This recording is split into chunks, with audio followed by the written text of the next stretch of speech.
Welcome, fellow vegetarians.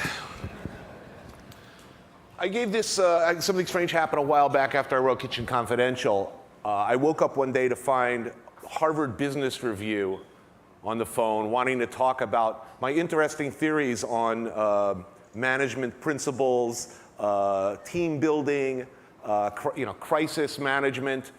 I thought this was fairly hilarious and inappropriate, to say the least.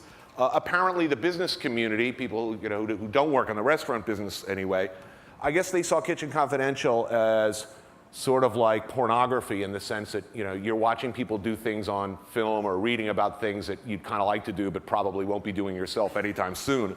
And it seemed to have some resonance with them. So what I thought I'd talk a little bit about today are what are those principles? I mean, is the restaurant kitchen a microcosm, an example, like a test lab or an alternate universe of management principles? Can you apply those rules to other businesses or not? And who really cares? I guess what I'm really talking about is, what is a chef? A chef is a cook who leads. And in my own, my long but not particularly distinguished career, there are a few things I believe to be true that I've learned, and I thought I'd share them with you. Now, for an employee manager, the restaurant business can be a best case scenario or a worst case scenario. I mean, in the best case, you are, of course, for the most part, unless you're working for a major hotel, free of the annoying, human resource departments, fair hiring practices, normal constraints, political correctness. It's potentially a free market wonderland. It's a meritocracy. You're no good, you're fired. You show up late too many times, you're out. You can't make the food consistently, you're gone. Clean out your locker. In the worst case scenario, of course, you are dealing with a labor pool which traditionally, well, let's face it, the restaurant business for centuries has been a refuge for a motley crew of international misfits, refugees, quasi or illegal emigres, transients, criminals, semi-literates, most of whom have poor social skills and unlovely personal habits. And, let's face it, if you're running a kitchen, chances are your staff does not look like those squeaky clean kids on, Top Chef. They look more like the Dirty Dozen or a Mexican prison gang. So, how does this apply to, my situation? I mean, if you're not in the restaurant business, I don't think anything I say really in this talk should apply to your business, because you'll probably spend the rest of your life in court. Certainly my Billy Joel Grateful Dead rule in my kitchen, in which if you are seen to visibly enjoy the works of Billy Joel or the Grateful Dead, you are immediately fired, would probably not do well in the banking sector. Casually referring to an employee to their face as a genitally challenged, lower than whale shit bivalve whose parents probably commingled with livestock is probably not advisable if you're running a law firm. But I found that there are two schools of chefs, two management schools. There's the Gordon Ramsay school, which I, for better or worse, pretty much came up in that school. And then there's the Joe Torre, Thomas Keller school. Now, unless you're Thomas Keller presumably, or some of the chefs in this room, you really don't need to yell at anybody. In the per se kitchen, I'm willing to bet that if you didn't satisfy the chef, he doesn't have to yell at you. You're lucky enough to be working at per se. If on the way out of the day's work, you nod at Chef Keller and say, "Good night, chef," and he doesn't even look up or say good night to you back, you probably want to go home and hang yourself in the shower. That's motivation enough. He doesn't need to bully or yell. Now, considering the dysfunctional group of people who've traditionally been attracted to the restaurant business, and let's be honest, there are a very high number of employees with less than good reading skills, who are uncomfortable with certainly the outside world, normal social interaction. It is no coincidence that again and again and again, wherever you go in the world, in whatever kitchens, you find similar personality types. And yet the business has managed to survive and even prosper sometimes to ever greater prestige. I mean, to the point that chefs are actually celebrities now, in an unthinkable scenario a few years back. In spite of a business with a huge failure rate, fierce competition, and an ever-changing capricious market, People still do it. People still show up and manage to produce a completely perishable, non-transferable product consistently again and again over time. And this using a labor force that requires of these same misfits that I'm talking about, a complex skill set that you're both, you're using all of your senses. You're doing something that's very delicate and precise. It requires a certain level of brutality, strength, the ability to take enormous pressure, and it requires the use of all your senses: taste, smell, touch, a visual sense. As well, if you're in any kind of management position, a sous chef or a chef de partie, you're essentially expected to be a mix of both artist and air traffic controller. And one wouldn't think that those two things necessarily go together. So how do you manage? Or more to the point, how do I think you should manage? How do you build a team? How do you keep a team? How do you deal with hundreds of crises a day? Chances are you can't. There are two kinds of people in this world. There are people who like the relentless futility, heat, pressure, the madness, the insanity of restaurant kitchens. And then there's everybody else, normal people for whom that isn't attractive. So first, if you are a chef, what do you look for in an employee? Personnel selection is everything, okay? I like to say that I can teach you to cook in my restaurant, okay? I'll teach you how to cut the damn onion. I'll teach you how to make my food. But, I can teach cooking. I cannot teach character, okay? That's what I'm looking for first. The ability to, be an adult, a grown-up, to show up on time with a good attitude, to endure. So, there are a couple of things I look for. First of all, I don't care who you are, okay?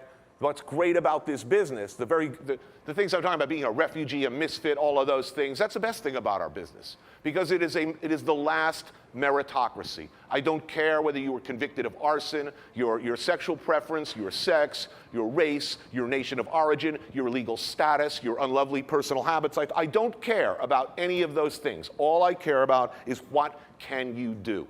So in that sense, it is a wonderful place. It is a melting pot. It is a unique workspace, unlike any other, where you are essentially forced to work with people who in any other industry you might not ever be friends with, be intimate with, be close to, trust, and communicate with. Hence the large proportion of migrants, emigres, and even illegals in this business, which I'm going to talk about later. On the other hand, so you're looking for an adult, someone with character, or, of course, you're looking for someone fresh out of school, young, impressionable, some dumbass kid who you can mold and twist into your own little robo-chef. Blind obedience, let's be honest here. Employee must. What do I require of an employee when they show up to work? First, did you bring a pen? Okay? My old mentor, Bigfoot, used to put an ad in the paper and for waiters, and maybe 10, 20, 30 waiters would show up, and he'd hand out the applications. They'd all sit at the bar, and then the ones that asked for a pen, he'd say, you know what? Spare us all, you don't have to fill out. You can go home now. You're going to be a waiter, right? For instance. You're going to fill out an application. It is a reasonable expectation that you might require a writing implement. You've just separated out the chaff from the wheat right away. Did you bring a pen? Number two, arrival time, particularly in the kitchen. Can you be trusted to show me the respect and the people you work with on either side of you to just show up on damn time every day? That's what I'm looking for right away. Somebody who shows up reliably. I never have to look at the clock wondering if so-and-so is going to show up. You know what? I know something about them important already. Something really fundamental, that they have that respect for themselves, for the people they work with and the people they work for, to at least show up on time, to be able to figure out, hey, I might run into traffic, I better leave a little earlier. Arrival time is everything. You show up 2, 3 times in a row late, you're out, you're fired. Can you take pressure? Let's face it, this job, making the same thing, 10 things at a time, again and again and again, consistently, where in a business where everything is likely to go wrong, probably will go wrong, and will probably go wrong all at the same time, that's pressure. Sometimes people in the restaurant business are not nice. Sometimes they're not fair. Can you take that? Hence the gentle art of hazing. Now, I'm not saying you should ever bully anyone out of sheer joy of, of being a cruel and sadistic bastard. But there is, in fact, a sort of natural progression here. I mean, if you're working in kitchens, new guy shows up, you'll notice nobody calls them by their name. Everybody's kind of pushing them. Why? And I'm sure many of the chefs here have seen this again and again, as I have. Some perfectly reasonable, well-paid adult, maybe they worked in a Wall Street sector. They decided, they saw Rachel Ray on TV. They decided, I want to be a chef. So they use all their savings. They go to a high-priced cooking school. Then they show up with their little knife roll-up and the coffee filter on their head in my kitchen. And they want to do their apprenticeship. And they're all psyched. And they've blown all that money. And they've taken all that time off. And they're working like dogs. And then a week and a half later, it's Saturday night. And I look across the line into their eyes. And I see the dream die. They realize, this business is hard. I thought it was going to be glamorous. I've been peeling shallots for a week and a half. People are saying mean shit about me behind my back. I don't like this. This isn't fun. You would rather find that out not only as a chef, but as a cook, someone who has to work next to these people. I'd like to find out now. There are no secrets in the chef business. There are no secret recipes. This is a mentoring business, okay? Chefs, one at a time, teach someone they invest their time in or they see as worthwhile. We teach them everything we know and everything we have learned about everything over a 20, 25, 30-year career, all those things that we have learned, often quite painfully and at great personal expense. So I would rather know now, before I take time, or before my saucier takes the time that they don't have, to step away from their station or away from their mise en place or away from their tasks to reproduce, to teach somebody again and again through repetition, because that's the way we all learn, repetition, repetition, repetition.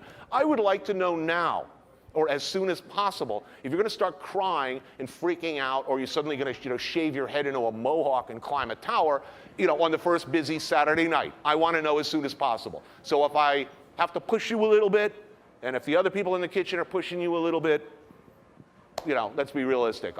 Like I said, we're just separating you out from the herd. Again, a natural process. Are you realistic? Are you an adult? We talked about before. Can you take responsibility? Can you work well with others? Okay, let's face it. In the kitchen, we are working with knives, many knives, sharp objects, many blunt objects, and boiling liquids and flames. My cooks need to get along together. Okay, I can't have feuds in the kitchen. I can't have a simmering, resentment that's just waiting for, one overcooked order of flounder to, set off apocalypse now.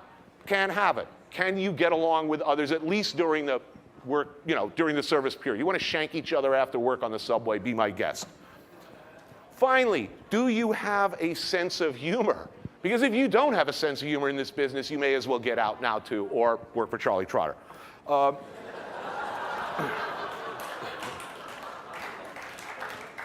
You have to be used to and inured to the fact that you are working in a business where the very day that the boss tells you, I'm sorry, we're going to have to lay off some of the minimum wage prep cooks and one of the dishwashers you desperately need, we're really going through some tough times. And at the same time, their Russian prostitute girlfriend drives up in a new Jag they just bought them. Hey, that's the restaurant business. If you're the sort of person who's going to go home freaked out at how unfair, how horribly, horribly unfair and grotesque that dichotomy is, you are not going to last in the restaurant business. Because it is another argument for people from other countries. It is why people like me, when they're looking down that line and thinking, well, gee, am I going to take some sensitive young soul out of cooking school, grew up with a silver spoon in their mouth, outraged by unfairness, injustice, and inequality, and are going to go home grinding their teeth and railing at God, every time they see that, or am I going to, spend my time? Wait a minute, my dishwasher's been with me a long time. He comes from a culture where he knows life is unfair. He calls the cops, they rob him. You know, he comes from a culture where food is already important, where he's already, chances are, responsible for other people. Maybe family members back in Mexico, family members here, comes from a culture that revolves largely around food, who's used to looking after others, and who is also used to the fact of la puta vida, of this bitch of a life. It comes from a culture where they write songs about it, who can find beauty and irony and something to even, something beautiful in this often tragic and almost always unfair world. Hugely, hugely important. Now, what do you want to do, to create this kind of environment as a chef, as a leader? Camaraderie is everything, everything. The work is often brutal, degrading, underpaid, underappreciated, and you are working in an uncomfortable, hot, smelly workspace. It helps if you feel, at the end of the night, like an elite. You may go home stinking like smoked salmon and garlic, but you feel like you were the toughest ass motherfucker on the subway. You feel like you deserve that seat. You worked harder than anybody, you're stronger, you're faster, you know how to do something that other people can't do. And by any means necessary to build that kind of camaraderie within your crew is a very, very desirable thing. Without camaraderie, you don't have pride. Without pride, you have bad food. Nothing worse in this world than seeing an employee or a cook lose their pride. The days when, it is no coincidence that we're actually eating better. As annoying as this celebrity chef phenomena is, as excruciating as I might find the naked chef, you got to admit, we're eating better now. Why? Because people would never think of spitting in the soup anymore. It's been 25 years since I've seen anyone spit in soup. Why? Because there's actually, for the first time, a real chance of advancement, hope, prestige, and money attached to this business. That helps. So make your team feel like an elite. The Marine Corps is not a bad analogy. Traditionally it's a sector of the military who've taken the most casualties, had the stupidest command, sent out on the worst missions, and yet they also have the highest esprit de corps, because they've learned to take pride in the very sense that they are again and again screwed and stand up to the job. So, I use that as a model both in management as well as the rich vocabulary of the Marine Corps is very useful in the kitchen. If you've ever seen Full Metal Jacket, you know what I mean.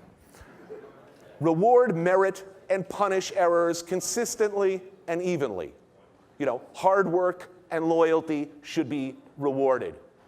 The fact that you can't make a hollandaise sauce or you break the beurre blanc every time you make it is something that can be forgiven in the middle, in the beginning. Showing up late, looking like you don't care, should be punished, and consistently. Doesn't matter with whom. Should you socialize with crew? Yes. Hold on a second. Yo, guys. Can we keep it down a little? Thanks. Thank you. Should you socialize with crew? Yes, you should. After work, a really hard evening, on the job. Yeah, I see nothing wrong with, it's the old British naval model of, rum, buggery, and the lash. Rum when you're good, buggery and the lash when you're bad. Meaning, after work, bringing your cooks out for a beer is a perfectly acceptable thing. Rewarding your crew with liquor, I see nothing wrong with that. They should, however, know that just because we had drinks last night and said, I love you, man, at 4 in the morning while playing air guitar, does not mean that I will not fire your ass today if you show up, late. I believe also in Marxist self-criticism sessions after work, meaning if something went wrong, it's about momentum. We can't have the chef whinging and considering, gee, I don't know, should I put the parsnip puree on this plate? Oh, we're out of parsnip puree, what do I do? Let's talk about it. You have to make a decision and work through it. It might well turn out that decision in the heat of the moment is a bad decision. It is not time to discuss it during the service period. Afterwards, when we're having a beer, we can all sit down and talk about, moving to the parsnip puree, that was a really lousy idea. Or your, putting the apricot gelée, just didn't work with the mackerel. Let's talk about that after work. what sucks about the saucier last night. Better sitting down having a beer than in the heat of the moment where it's about getting food out. Lead from the front, of course, and lead by example, what the cooks want to see. They want to see the chef show up earlier, suffer more, and leave later than they do, period, okay? Generally, it's very tough to maintain, to really run a kitchen if you are seen as having any outside interest at all. You're writing books, or you're making TV shows, or you even have a serious love affair that you're very happy about, or God forbid, a hobby. Your cooks really don't want to hear about that. They want to make sure that mom or dad, whoever's running the kitchen, are at least enduring the same or worse. If you expect your cooks, as I do, the grease trap overflows, hey, you're getting in there, all right? I will do it too. I will drain the fryer later, if I'm going to ask it of others. On the other hand, you can't do everything yourself. You have to be able to delegate. If you're one of these chefs who insists on, just doesn't trust anyone to do anything, insists on doing everything themselves, you will burn out, go insane, drive others crazy, and not make it. You need people you can trust, who you can delegate other responsibilities to. Be decisive. I mentioned this before. Don't be afraid of making wrong decisions on the fly. It happens. Much better to be decisive and work through the mistake than stand there and dither. Be prepared to admit being wrong. Really important.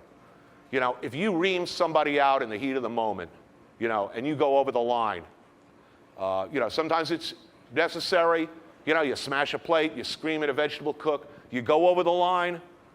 Here's a bottom line for me. At the end of the night, there is no one, front of the house or back of the house, who I feel I should not be able to have a friendly beer with after work and laugh about the evening's activities. I may hate your guts for 3 minutes, and you may hate mine during the service period. That's okay.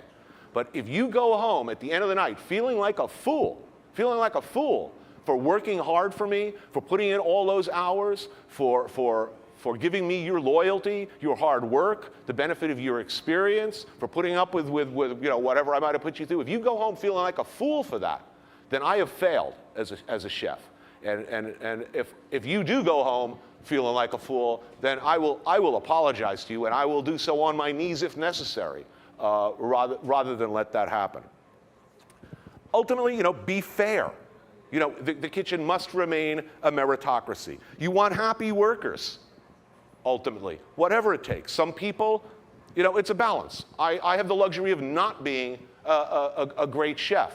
So given a choice between, am I going to make my cooks, peel the fava beans while they're still raw, or am I just going to buy them frozen in a bag? And so I'll have, happier cooks and, happy cooks versus slightly happier customers. I'm going to usually come down on the side of my cooks.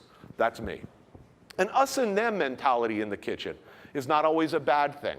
Now, we may say unkind things about our customers. Some people were horrified in Kitchen Confidential at the dismissive way I talked about people who order egg white omelets or vegetarians. And it is not unusual, let's face it, take this order out to the assholes on table 7. We don't really mean that, but it's kind of useful to remind people that there's us and those like us in the kitchen, and then there's everybody else. To me, that leads to esprit de corps and that sense of being an elite and apart and better. And let's face it, as chefs, we all know that we are. Establish unwavering standards, whatever the standards are. In my case, it means my French fries, my frites better be goddamn good. In other chefs' cases, obviously they're quite high. If you teach people this is the way to make a stock, that should be the way you always make it. Realistic goals should go with that, meaning, you're working in a tiny box-like kitchen. You've got 2 cooks, maybe 30 menu items is too much, and maybe making fresh lamb stock every day is not the way to go. And then, of course, be prepared to break all the previous rules I just talked about. There is always room for one exceptional person in your kitchen, be it a consigliere. I call them, there's a classic character in French culinary history called a débrouillard, capable of something called System D. standing for démerder, an extricator, to pull you out. And this person is someone who will, with plausible deniability, do what you, as the chef, cannot be seen to do. Meaning your blender breaks in the middle of the shift. There's a restaurant next door where they're not too attentive about such things. You know, you need someone now and again who can get beer from the bar, regardless of front of the house policy. You need someone who can do those little things. They are an exception to the rule. However, in order for them to be accepted, and that creature, this Sergeant Bilko-like character, to be accepted within this structure I'm talking about, they can only be accepted by also betraying you a little bit as the leader. Meaning, if they're getting special treatment, you know, there are some things I've found anyway that it's, you know, useful to overlook. And like your employees, of course, you know, it is you as a leader and as a chef must have a sense of humor. If you don't find, you know, the worst part of your job funny, at least in retrospect, after a couple of beers, you don't belong in the restaurant business. And finally, let us all acknowledge and understand at all times who is actually working in our kitchens, okay? Who is at least somewhere between 17% and 68% of the workforce in this business that we all claim to love. You know, if you've been to the James Beard Awards, you know, as I have, and looked out, and, you know, I've never seen so many white people in one room as at the James Beard Awards. Let us remember that between 17 and I've heard as high as 70% of the workforce in our kitchens are largely Latinos from Mexico, El Salvador, and Central and South America. That's who is there day in and day out. That is who is the back, like it or not, that is the backbone of our business. In a business that we're talking about mentoring, the strongest person in the kitchen, when you come in as a young pup and are assigned to a station, and someone takes the time to show you where things are and how to do it, again and again in my life, that person has been from outside this country and of varying legal status. Whatever you may feel, I mean, this is my final comment on this. Whatever you may feel about immigration policy, what we should do about it in the future, border control, all the rest, all I ask and like to remind people is ultimately who is doing the cooking in this country now, who has been doing it for some time.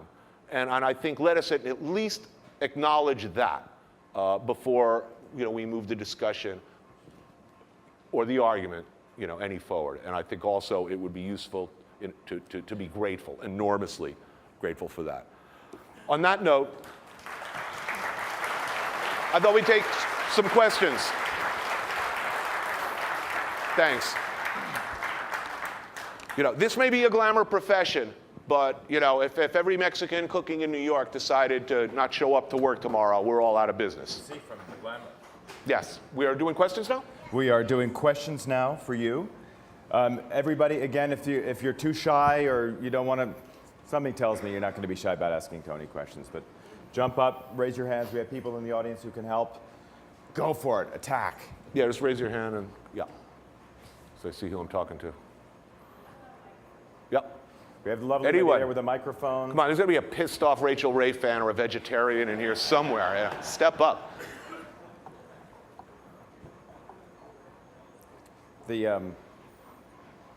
Hold on, as soon as I get my sync together, I'll ask you all sorts of rude things.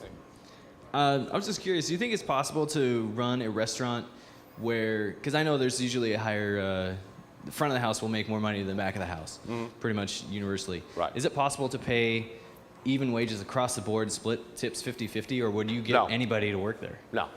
Waiters should be compensated for the fact that they have to deal with the general public. That is a misery none of us in the kitchen could bear. Let's face it. It's why we're in the kitchen in the first place. The poor people can only hack 3, 4, 5 shifts a week anyway. Yeah, let them get paid for what they do. End of the day, no, I don't think so. I don't really like the idea of tipping out kitchen either. You know, ours is an honorable and noble profession. I don't think we should rely directly on the caprices of customers. No, don't like it. Yeah. Have you ever found yourself having to back off on your standards a little bit as far as yes. as far as employment, okay, I'll tell you what, it's been a tough year for hiring, and we're getting some very average applicants. And oftentimes, as much as I'd like to say, right, fourth time, fifth time, you're late, you're out of here, I don't have anybody else to fall back on. Right. Yeah, it happens. You lower your standards, but what does that mean? That means that you've got to step up now and put in the extra work to essentially try and change somebody's life. You know, you got to take somebody and change their character a little bit, or do the best you can, at least long enough, you know, till you can find somebody who knows how to do the job the way you like it. Sure, it happens. It happens all the time. Don't like to do it. I believe, you know, if you can't, choice A, promote from within. Choice B, steal somebody good from a chef friend. You know, it's nothing personal about that. It's business. You know, a known quantity. And then C, you know, you take the applicant who comes in the door all, you know, all hopeful and delusional. Any other questions? Right here, sir. Japoneses, americanos, de todo. Well, thank you. Thank you. Well, I guess I just want to say, let's face it. We know who we are in this business, and we certainly know how we talk after work. So there's always been a dichotomy between, you know, the public perception of chefs. I mean, they may teach media training in culinary school now, and that's probably a good idea. That's the world we live in, where we need to present ourselves to the general public as, well, different than we really are. But we know who we are. And to me, the real joy of being in this business, one of the many real joys, is sitting around with a bunch of other chefs after work and you know, being ourselves. So you know, that just comes naturally. It's a part of the business. You know, I fell in love with the restaurant business, honestly, and the people the system and the people who work in it, long before I really fell in love with food. That kind of snuck up on me. I fell in love with this business for the lifestyle. And I guess maybe that's just me, but I doubt it. Everywhere you go in this world, you know, I seem to end up getting drunk at 3 o'clock in the morning with chefs. And it doesn't matter what country or culture, it seems there's this amazing consistency. If you go back and read Orwell, who took place in Paris in the 20s or further back, you know, this could have happened yesterday. Thank you, though.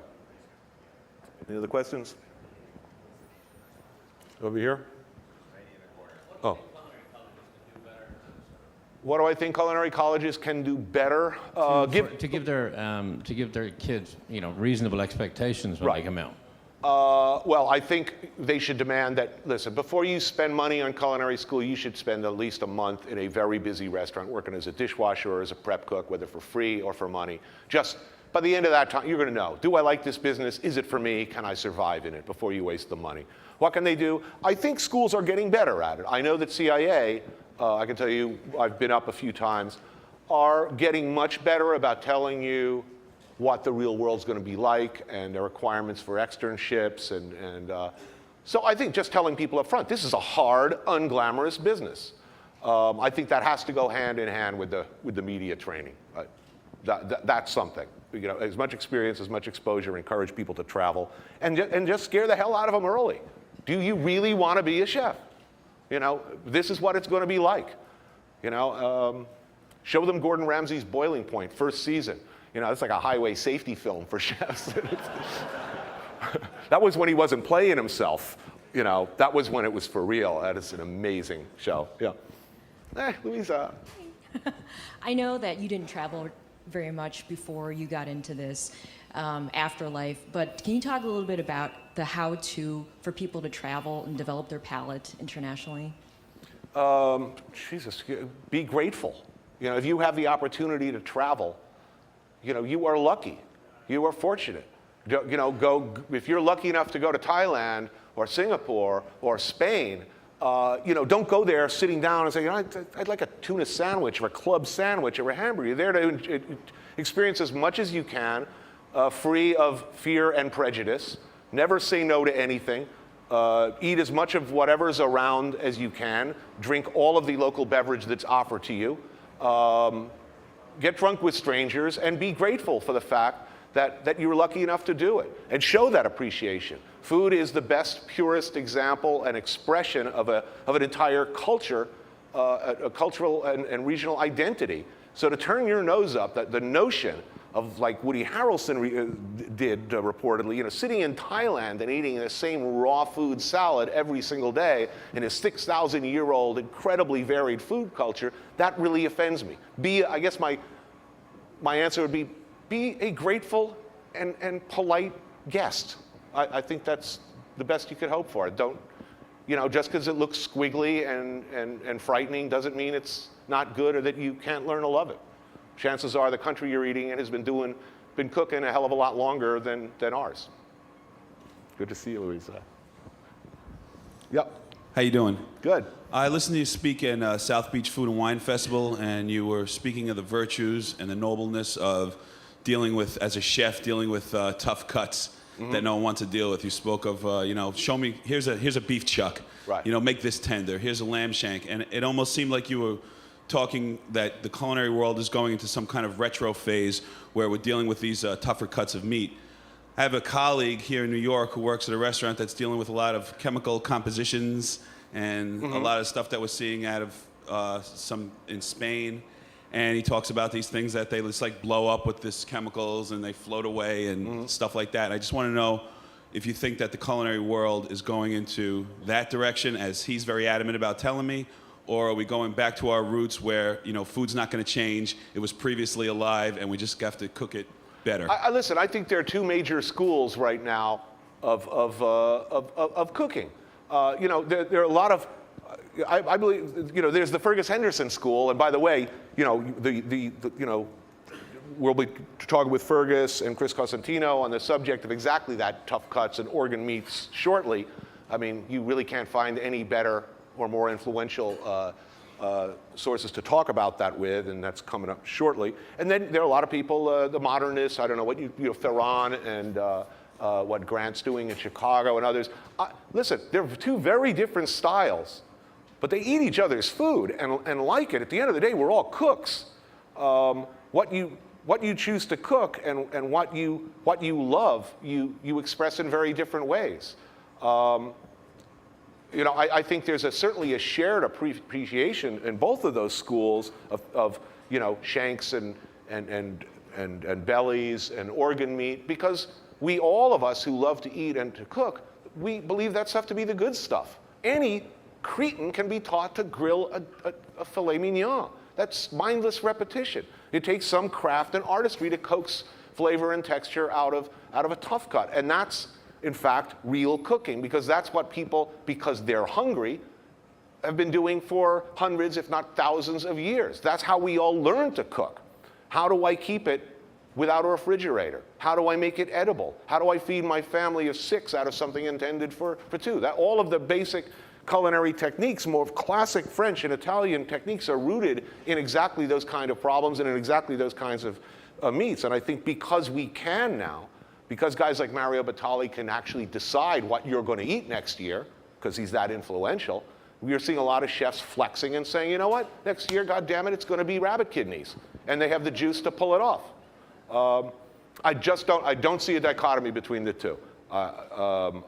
They're two very different types of dining experiences for sure, but I don't see them as opposed to each other, and I think that, variety is a good thing. Hope that answers your question. I would add, in the same way that the Vogue telephone book, is out this month. How many of you go to a runway show and buy, Alexander McQueen dresses? But it does filter down eventually. 10 years ago, you couldn't buy soy sauce in supermarkets.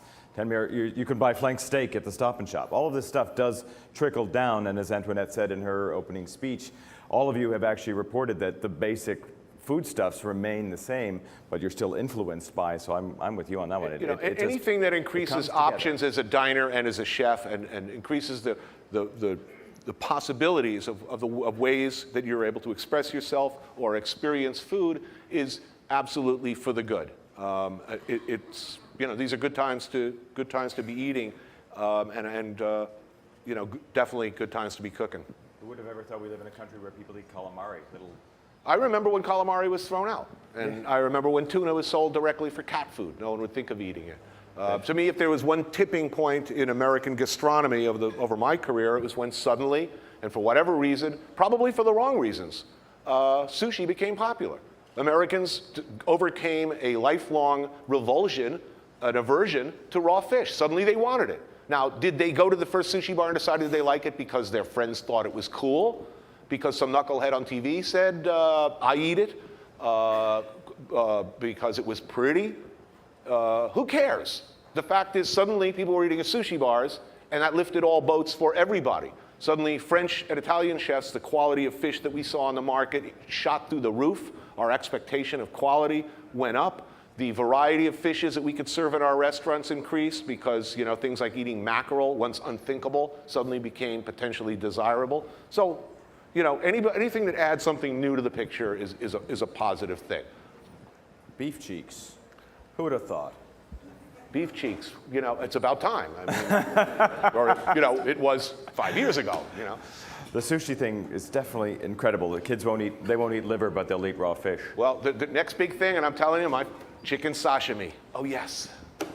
There's a late night, there's a lot of late night yakitori joints springing up, and I'm getting into the breastbone, skin, cartilage kebabs and the chicken sashimi.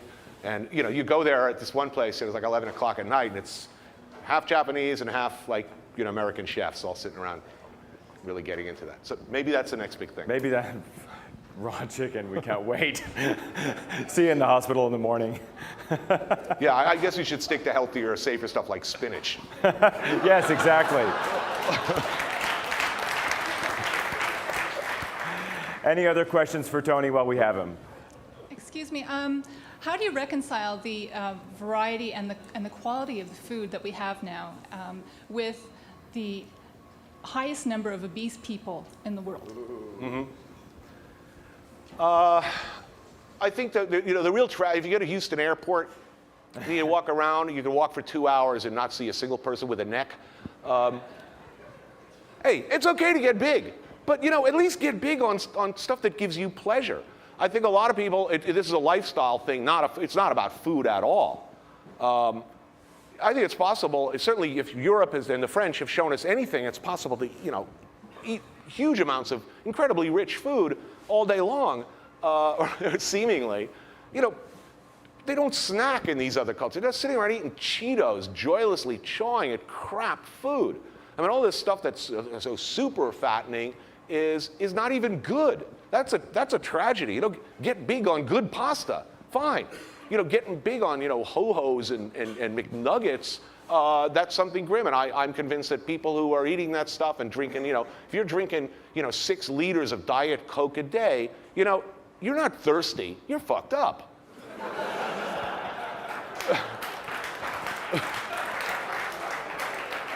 And I also believe, let's bring ridicule back to the school.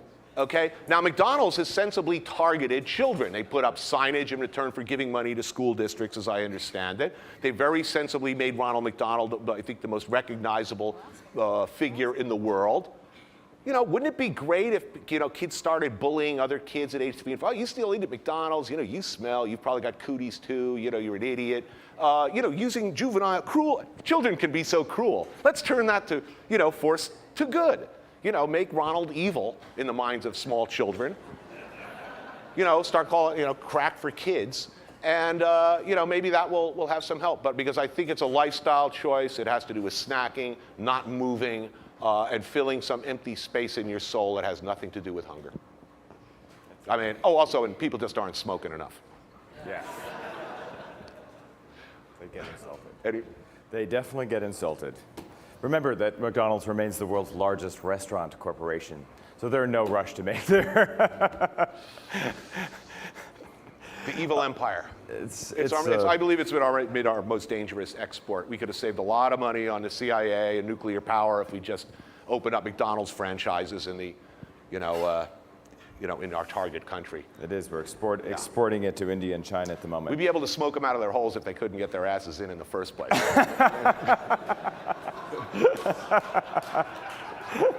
There you have it. We will have more of Tony. We have Guts and Glory, his discussion on offal, which I'm excited about. with Chris Cosentino and Fergus Henderson, my favorite restaurant in London, perhaps the And world. my favorite restaurant in the world? St. John. Tony and I are in agreement on that one, where I live when I'm there. So we'll have plenty more time with Anthony. And in the meanwhile, we are getting ready to have Albert Adria, who's going to have Jose Andres. You gotta get that down. Who's going to translate for him? And they will show you the most exciting techniques for making pastry that are ever possibly could be invented. So we have that coming up in just a few minutes. Tony is not going anywhere, so you can keep asking him questions. The other thing that I'm supposed to mention on pain of death is Josh DeShellis and a whole bunch of other chefs have posted a board in the Nespresso Lounge, which is back there in the product division, with recommendations. They want all of your recommendations. Tony, of course, has indicated that we're all foodies.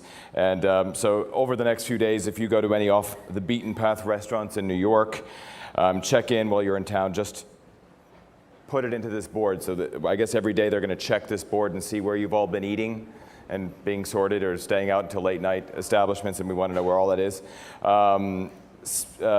Do keep that in mind. Also, Antoinette, being the clever lady that she is, wanted me to remind you all that Star Chefs is coming out with its first book. Do you know that? I did not know that. Neither did I. Starchefs.com, and there's a BLAD, that's industry lingo for, what does BLAD stand for? BLAD. It's a few pages of the book. Oh. It's the thing that they sell to get it into bookstores and stuff. So it's floating around the shop. So take a look at it. So if you'd like to order the book, you can. And without much further ado, I think we have Jose and Albert ready. Did you know in Albert's thing he talks about being thrown out of gym class? So you're right, it's about the lifestyle thing. We have so much in common. I know. If you can Thank get thrown you. out of gym class, See you can guys be with later. him.